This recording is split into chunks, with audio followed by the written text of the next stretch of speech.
नहीं थे स्वप्न में भी जो किसी के ध्यान में, वो प्रश्न पहले हल हुए थे हमारे हिंदुस्तान में। सिद्धांत मानव जाति के जो विश्व में वितरित हुए, बस भारतीय तपोवनों में थे पहले निश्चित हुए। हम सभी यह जानते हैं कि भारत का इतिहास कितना स्वर्णिम रहा है।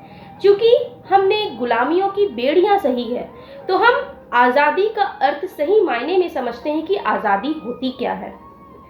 मैं आज आपके सामने आप सभी को आजादी के 75वें वर्ष की हार्दिक शुभकामनाएं देती हूं।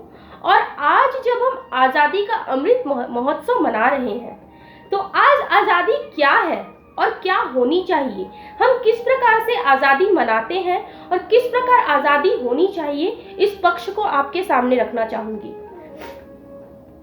करेंसी पर बापू की फोटो, लाल किले पर तिरंगा, सड़क पर भारत माता की जय और स्कूलों में विंध्य हिमाचल यमुना गंगा। क्या इतनी आजादी काफी है? क्या सिर्फ इतनी सी आजादी के लिए वो जनेऊधारी कंपनी बाग में अकेला ब्रिटिशों से लड़ गया था और वो 23 साल का सरदार रंग दे बसंती करके फांसी चढ़ गया था? क्या सिर्फ 1.5 गज के कपड़े के लिए नेताजी ने हिटलर को आंख दिखाई थी और बापू ने क्या सिर्फ नोट पर छपने के लिए सीने पर गोली खाई थी? बहुत आंसू बहा लिए हम वीर गाथाओं पर, बहुत मेले लगा लिए हम शहीदों की चिताओं पर। अब जरा आगे बढ़ना होगा, we the people of India का पन्ना दोबारा पढ़ना होगा और समझना होगा कि जहां आजादी का मतलब सिर्फ फ्रीडम लिखा है, वो सारे शब्दकोश व्यर्थ हैं। इस देश में आजादी के 1 या 2 नहीं, 135 करोड़ अर्थ हैं। आजादी क्या है? तो आजादी वो है जब न सपनों के दरखत फैलने से डरे और न टूटी हुई चप्पल डिजाइनर जूतों के साथ चलने से डरे। आजादी तो वो है जब झुके हुए सरों का मुकद्दर बदल जाए और खोलियों के दिल से हवेलियों का डर निकल जाए। आजादी तो वो है जब हौसलों की चिड़िया बाधाओं का पिंजरा तोड़ दे और क ख ग ABC से डरना छोड़ दे।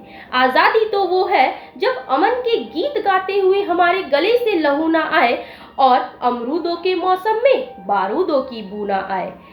कब तक इतिहास पर जमी धूल यूं माथे पर लगाते रहेंगे? अमर जवान ज्योति को जलाए रखना है तो उसमें नया ईंधन भरना होगा और 1947 का सब्सक्रिप्शन आज 2021 में रेन्यू करना होगा। बेखौफ जीना हमारा हक है और ये हक बुनियादी है।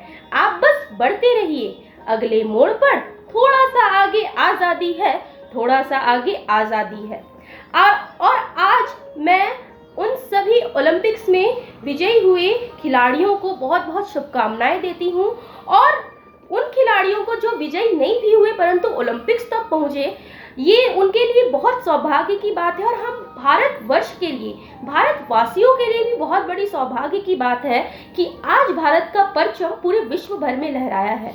और हम सभी यह जानते हैं कि किस प्रकार भारत ने अपने आप को विश्व पर अपने आप को साबित किया है और अपना परचम पूरे विश्व भर में लहराया है। हम सभी यह जानते हैं और हम सभी ने यह देखा है कि कोरोना जैसी परिस्थिति में किस प्रकार भारत ने, चाहे वह वैक्सीन की क्रिया हो, चाहे वह PPT किट की क्रिया हो, हर सभी चीजों की, सभी बुनियादी आवश्यकताओं को पूरे विदेशों में मदद की है और विदेशों पर अपना परचम लहराया है।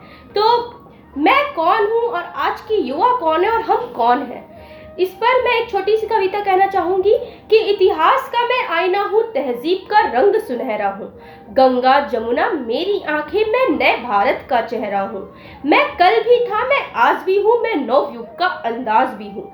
सारी दुनिया का घर मुझ में है, इस मिट्टी का आदर मुझ में है। मैं देशभक्त भी गहरा हूँ, मैं नए भारत का चेहरा हूँ।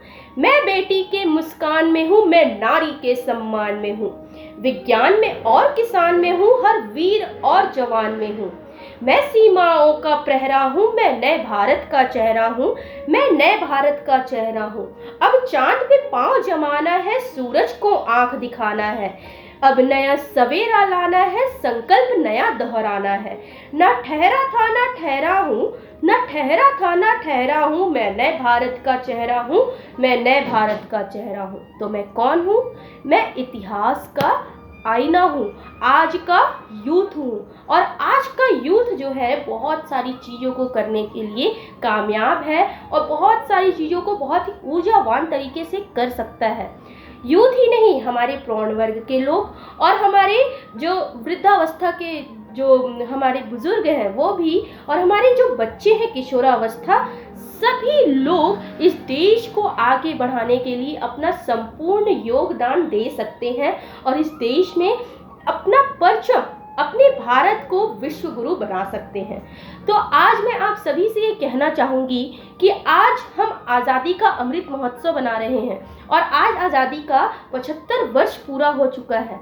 तो मैं आप सभी को ये कहना चाहूँगी कि आप सभी एक संकल्प लीजिए कि हम ऐसे 75 अच्छे काम करेंगे जो देश हित में होने चाहिए, जो देश हित में होंगे, और ऐसे 75 कार्यों की सराहना हम खुद भी करेंगे और लोगों की सराहना, लोगों को ये अवेयर करेंगे, जागरूक करेंगे कि वो भी ऐसे 75 कार्यों को करें, अच्छे कार्यों को करें जो हमारे देश हित में हो, जो हमारे देश को आगे बढ़ाने के लिए हमेशा ऊर्जावान तरीके से हम सभी आगे बढ़ सके और इस देश का परचम पूरे विश्व भर में लहरा सके। एक बार आप सभी को आज़ादी के 75 वर्ष की हार्दिक शुभकामनाएं देती हूँ और मैं उन सभी खिलाड़ियों को हार्दिक शुभकामनाएं देती हूँ जिन्होंने इस देश का परचम पूरे विश्व भर में लहराया है, और उन सभी युवाओं को हार्दिक शुभकामनाएं देती हूँ जो आए दिन नए नए स्टार्टअप्स, नए नए खोज, नई नई क्रियाओं को करते रहते हैं। और मैं अपने आप को सौभाग्यशाली मानती हूँ कि मैं इस भारतवर्ष में रह रही हूँ, इस भारतवर्ष में पढ़ाई कर रही हूँ, इस भारतवर्ष के इतिहासों को जान रही हूँ और अपने आप को बहुत ही सौभाग्यशाली मानती हूँ कि हमारे देश का नेतृत्व एक बहुत अच्छे प्रधानमंत्री जी के द्वारा किया जाता है, हमें बहुत ही अच्छा संबोधन मिलता है। तो इन सभी पक्षों को देखते हुए मैं सभी लोगों का बहुत ही शुक्रिया करना चाहूँगी और आज़ादी की 75 वर्ष की आप सभी को हार्दिक शुभकामनाएं। बहुत बहुत धन्यवाद।